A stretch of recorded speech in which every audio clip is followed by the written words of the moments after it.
আর প্রত্যেক আমি আমাকে নসিহত করছি, আপনাদের নসিহত করছি। যদি আপনারও ভুল হয়ে থাকে, আমারও যদি ভুল হয়ে থাকে, ভুলটাকে আমি বর্জন করে সঠিকটা গ্রহণ করব ইনশাআল্লাহ। কথা কি বুঝতে পেরেছে? কিন্তু কাল কিয়ামতের মাঠে আপনাদের কারণে আমি জাহান্নামে যেতে পারবো না। যে মুজাফফর আলোচনা করেছে, আজকে ইমাম আবু হানিফার অন্ধ অনুসরণ করা হচ্ছে, ইমাম শাফির অন্ধ অনুসরণ করা হচ্ছে, ইমাম আহমদ বিন হাম্বল, ইমাম মালিক রাহিমাহুল্লাহ, এই সমস্ত বড় বড় ব্যক্তির অন্ধ অনুসরণ করা হচ্ছে, তাদেরকে পূজা করা হচ্ছে। অথচ তারা জানেনই না যে আমাদের নামে মাযহাব তৈরি করে আমাদের বিরুদ্ধে তোমার ভক্তরা অবস্থান করেছে। ওরা কি জানে? তারা মরার 269 বছর পরে মাযহাব তৈরি করলে ভক্তরা পূজা করছে এদেরকে। এই সমস্ত ভক্তদের জাহান্নামে যাওয়ার জন্য একটা অভিযোগই যথেষ্ট, যে অভিযোগ করবেন তাদের স্ব ইমামগণ, আর কোনো অভিযোগ লাগবে না। আমাদেরকে পচিয়েছে, আব্দুল কাদের জিলানীকে পচায়নি? আবু হানিফার মতো এত বড় একজন ব্যক্তি, অথচ বলা হয়েছে যে একটানা 40 বছর 50 বছর যাবত এশারা ওযু দ্বারা ফজরের সালাত আদায় করেছে। এই একটা অভিযোগে ভক্তরা শেষ, একটা অভিযোগে। কত বড় বদের বদ! এত বড় আলেম সম্পর্কে একটা মিথ্যা গাঁজাখড়ি কথা তৈরি করেছে যে 99 বার আল্লাহকে স্বপ্ন দেখেছে। কত খারাপ এরা বলেন তো দেখি, কত নোংরা! কেন মিথ্যা অপবাদ দিল? মক্কা ঘরে সর্বশেষ যেদিন 2 রাকাত সালাত আদায় করেন, সেই দিন প্রথম রাকাত আদায় করেন এক পা উঁচু করে, একবার কোরআন খতম দেন। দ্বিতীয় রাকাত আদায় করেন আরেকবার কোরআন খতম দেন। আচ্ছা, আপনার একবার এক পায়ের উপরে দাঁড়িয়ে কোরআন খতম দিছে এক রাকাতে, পরের রাকাতে আরেক পায়ের উপরে দাঁড়িয়ে আরেকবার কোরআন খতম দিছে। বলেন এত বড় গাঁজাখড়ি কথা হয় কি? বলেন দেখি, এটা কি ইমাম আবু হানিফা করেছেন? এটা বিশ্বাস হয়? এইভাবে অন্ধ অনুসরণ তৈরি হয়েছে। আজকে আপনাদের এটা খুব ভয়াবহ অবস্থার কারণে বললাম, হ্যাঁ, একটা হারাম কাজ করেন, তওবা করেন, আল্লাহ মাফ করে দিবে। শুধু শিরিক বেদাত ব্যতীত যত পাপ করেন না কেন, শিরিক বেদাত না করে যদি মারা যান, তাহলে আল্লাহ রাব্বুল আলামিন আপনাকে যে কোনো মূল্যে ক্ষমা করে দিবেন ইনশাআল্লাহ। ইনশাআল্লাহ ক্ষমা করবেন, পাপ যতই হোক না কেন ক্ষমা পাওয়ার যোগ্য। কিন্তু কোন ব্যক্তি শিরিক করে মারা গেলে, বিদআত করে মারা গেলে, এই ব্যক্তির পাপ ক্ষমা হওয়া খুব কঠিন, মানে ক্ষমা হবেই না। ওকে জাহান্নাম থেকে বের হওয়ার কোনো পথ নাই, বের করার কোনো পথ নাই। আল্লাহ বের করবেন না, রাসূল বের করতে পারবেন না। কথা বুঝতে পারছেন? তো আমার এত বগাড়ম্বরী কেন? আমার এত দাপট কেন? আমি একজন দায়ী, কোরআন সুন্নাহর দলিল দ্বারা আমি দাওয়াতি কাজ করব, শেষ। আল্লাহ রাব্বুল আলামিন রাসূলকে লক্ষ্য করে বলছেন, ইয়া আইয়ুহার রাসূল বাল্লিগ মা উনজিলা ইলাইকা মির রাব্বিক। সূরা মায়েদা 67 নম্বর আয়াত। হে রাসূল, আপনি তাবলীগ করুন, মা উনজিলা, যা নাজিল করা হয়েছে, ইলাইকা, আপনার প্রতি, মির রাব্বিক, আপনার প্রভুর পক্ষ থেকে, ওইটা পৌঁছে দিন। কথা বুঝতে পারেননি? আল্লাহ কিভাবে বুঝাচ্ছেন আমি আপনাদের বুঝাতে পারছি না, আল্লাহ ঠিকই বুঝিয়েছেন। আল্লাহ বলছেন মা উনজিলা, যা নাজিল করা হয়েছে, ইলাইকা, আপনার প্রতি, মির রাব্বিক, আপনার প্রভুর পক্ষ থেকে, ওইটা পৌঁছে দিন। নিজের পক্ষ থেকে পৌঁছে দেওয়া যাবে না।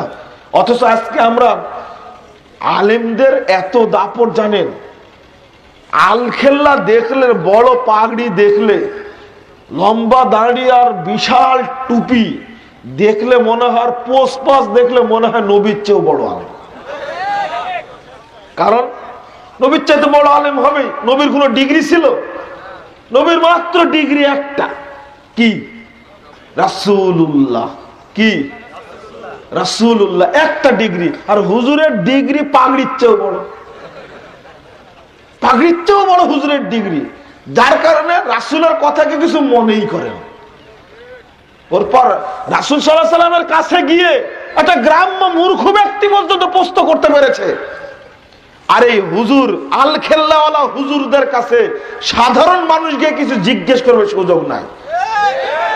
যদি শুধু বলে যে ফরজ সালাতের পরে যে মুনাজাতটা মানলেন হুজুর 3 সেকেন্ড, মাত্র 3 থেকে 5 সেকেন্ড যে মানলেন মুনাজাত, তার দলিল কোথায়? দলিল খুঁজতে আসতো, কোরআন হাদিসে না থাকলে এমনি করলাম নাকি? ও ধমকার 12টা বাঁচা দিব। এরাই তো জাহান্নামের শিখণ্ডী, এরাই জাহান্নামের কিরানো, এরাই জাতিকে পথভ্রষ্ট করেছে, এরাই জাতিকে কোরআন সুন্নাহ থেকে বিরত রেখেছে। এরা কোরআন সুন্নাহর শত্রু, এরা ইসলামের শত্রু, এরা দেশের শত্রু, মুসলিম উম্মার শত্রু, এই সমস্ত আলেম। বন্ধুরা আমার, তাদের পরিণাম কি হবে অতটুকু না বললে চলবে, অতটুকু সাইজ করাই লাগবে ওদেরকে। সহিহ মুসলিম খুলুন, 100 নম্বর পৃষ্ঠা, 102 নম্বর পৃষ্ঠা একটা হাদিস বর্ণিত হয়েছে, লম্বা হাদিস। আল্লাহ নবী মুহাম্মদ সাল্লাল্লাহু আলাইহি ওয়াসাল্লাম বলছেন, ইয়াজমাউন নাস ইয়াউমাল কিয়ামাহ, কিয়ামতের দিন আল্লাহ সমস্ত মানুষকে জমা করবেন। দেখেন হিসাবটা কত সোজা। আপনারা মনে করছেন যে এত মানুষের হিসাব আল্লাহ কেমনে নেবে, তাই না? আপনারা মনে করছেন হিসাবটা কত সোজা কিয়ামতের মাঠে। একটু লক্ষ্য করেন আপনি কত সোজা। আল্লাহ রাব্বুল আলামিন কাল কিয়ামতের মাঠে সমস্ত মানুষকে জমা করবেন। জমা করার পরে বলবেন, মান কানা ইয়াবুদু শাইয়ান ফালইয়াত্তাবিহ। একটা ঘোষণা, শুধু একটা ঘোষণা, দুনিয়াতে যে যার ইবাদত করেছো আজকে সে তার অনুসরণ করো। একটা ঘোষণা মাত্র। কি ঘোষণা? খুব ভালো করে শুনে রাখুন, কি ঘোষণা? দুনিয়াতে যে যার ইবাদত করেছো আজকেও সে তার ইবাদত করো। তখন এবার শুরু হবে যাওয়া, তখন এবার শুরু। ফায়াত্তাবিউ মান কানা ইয়াবুদুশ শামসা শামসা ওয়া ইয়াত্তাবিউ মান কানা ইয়াবুদুল কমারাল কমারা ওয়া ইয়াত্তাবিউ মান কানা ইয়াবুদুল আসনাম আল আসনাম ওয়া ইয়াত্তাবিউ মান কানা ইয়াবুদুত তাগুত আত তাগুত। যারা সূর্যের পূজা করত, সূর্যকে আল্লাহ জাহান্নামে নিক্ষেপ করবেন, করে বলবে তোমাদের হুজুর গেছে জাহান্নামে, তোমরাও যাও। আল্লাহ চন্দ্রকে জাহান্নামে নিক্ষেপ করবেন, করে বলবো ও চন্দ্রের পূজারীরা, তোমাদের হুজুর আগেই চলে গেছে, তোমরাও যাও। যারা ছবি এবং মূর্তির পূজা করবে, ওই যে ছবিকে ভালোবেসে কক্সবাজারে গিয়ে ছবি তুলেছেন না, এই ছবি জাহান্নামে যাবে, আপনাকে টেনেই নিয়ে যাবে। কক্সবাজারের ছবিটা আছে না মোবাইলে, আপনার দেখবেন, আপনার স্ত্রীর সাথে ছবি তুলে ফেসবুকে ছেড়ে দিয়েছেন না, প্রত্যেকের ছবি ফেসবুকে আছে, সাবধান। ফেসবুকে ছবি আছে, এই ছবি কি কাকে দেখানোর জন্য রাখছেন আপনি? কাকে দেখানোর জন্য? আপনার বউ দেখে? কাকে দেখানোর জন্য রাখছেন? প্রত্যেকের ছবি আছে। কাল কিয়ামতের মাঠে অবস্থাটা কি হবে একটু চিন্তা করে দেখুন।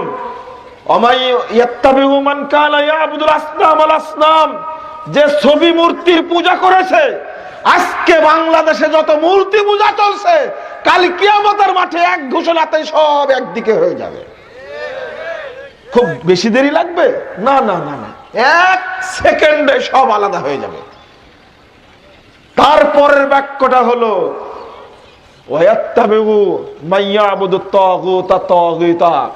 যে ব্যক্তি ব্যক্তির পূজা করেছে, আলেমের পূজা করেছে, মাশায়েখের পূজা করেছে, বুজুর্গের পূজা করেছে, দরবেশের পূজা করেছে, এই দরবেশকে আল্লাহ জাহান্নামে নিক্ষেপ করে বলবেন এবার তোমরাও যাও। কথা কি বুঝাতে পারলাম? এই দরবেশকে বলবে এবার তোমরাও যাও। অনুসারীরা টিকতে পারবে না, জাহান্নামে যাবে। অতএব ব্যক্তি পূজা বন্ধ করতে হবে। আজকে ব্যক্তি পূজাটাই হলো তাগুতের পূজা। আজকে ধর্মীয় তাগুত এবং রাজনৈতিক তাগুত দুইটা এক জায়গায় হয়েছে, হয়ে গোটা জাতিকে বিভ্রান্ত করছে। আমরা অল্প সংখ্যক মানুষের সাথে থাকতে চাই। ওমা ইউমিনু আকসারুহুম বিল্লাহ ইল্লা ওয়া হুম মুশরিকুন। আল্লাহ রাব্বুল আলামিন বলেন সূরা ইউসুফ 106 নম্বর আয়াত, যারা আল্লাহকে বিশ্বাস করেছে তাদের অধিকাংশই মুশরিক। কেন বললেন এটা? কেন বললেন? বাংলাদেশে আজকে যারা ধর্মের অনুসরণ করছে, তারা ধর্মীয় মাবুদের অনুসরণ করছে, যারা রাজনীতির নামে অনুসরণ করছে, তারা শিরকের অনুসরণ করছে, রাজনৈতিক তাগুদের অনুসরণ করছে, কাল কিয়ামতের মাঠে ঘোষণা দেওয়া মাত্রই এরা সম্পূর্ণ কি হয়ে যাবে? আলাদা হয়ে যাবে। আপনারা দাঁড়ায় থাকবেন, এবার আল্লাহ আসবেন আপনাদের সামনে, না কাদের সামনে বলবো? কি বলেন না? আমাদের সামনে ইনশাআল্লাহ। আমরা তাওহীদকে বিশ্বাস করি, উভয় প্রকার তাকলিদকে, উভয় প্রকার ব্যক্তি পূজাকে বর্জন করেছি, আমরা তাগুতকে বর্জন করেছি ইনশাআল্লাহ। হাত তুলেন। আল্লাহ তুমি সাক্ষী থাকো, আমরা উভয় প্রকার তাকলিদকে বর্জন করেছি, তুমি আমাদের মাফ করো। আমরা উভয় প্রকার তাগুতকে বর্জন করেছি, আল্লাহ তুমি সাক্ষী থাকো, আমার সাক্ষী দিয়ে বলছি আমরা বর্জন করেছি। বলুন আলহামদুলিল্লাহ। আমাদের সামনে আল্লাহ রাব্বুল আলামিন এসে বলবেন আনা রাব্বুকুম, আমি তোমাদের প্রভু। তখন আমরা বলবো নাউযুবিল্লাহ, অসম্ভব, আমরা আল্লাহর কাছে পরিত্রাণ চাচ্ছি, আপনি আমাদের রব না। ঘটনা কেমন হয়ে গেল? আপনি আমাদের রব না। আল্লাহ বলবেন আমি তোমাদের রব, না না আমাদের রব আপনি না। সূরাতান বিগাইরি সূরাতিন, কিয়ামতের মাঠে আল্লাহর আসল চেহারায় আল্লাহকে দেখা যাবে না। আল্লাহর আসল চেহারায় দেখা যাবে না। এবার আল্লাহর সূরাতে আল্লাহ এসে বলবে আনা রব্বুকুম, আমি তোমাদের রব। তখন আমরা বলবো আনতা রব্বুনা, আচ্ছা ঠিক আছে আপনি আমাদের রব। এবার আল্লাহ রাব্বুল আলামিনের নির্দেশে আমরা সবাই জান্নাতে যাব ইনশাআল্লাহ। তাহলে এদের সংখ্যা কম না বেশি? কম। এদের সংখ্যা কম। খুব সাবধান।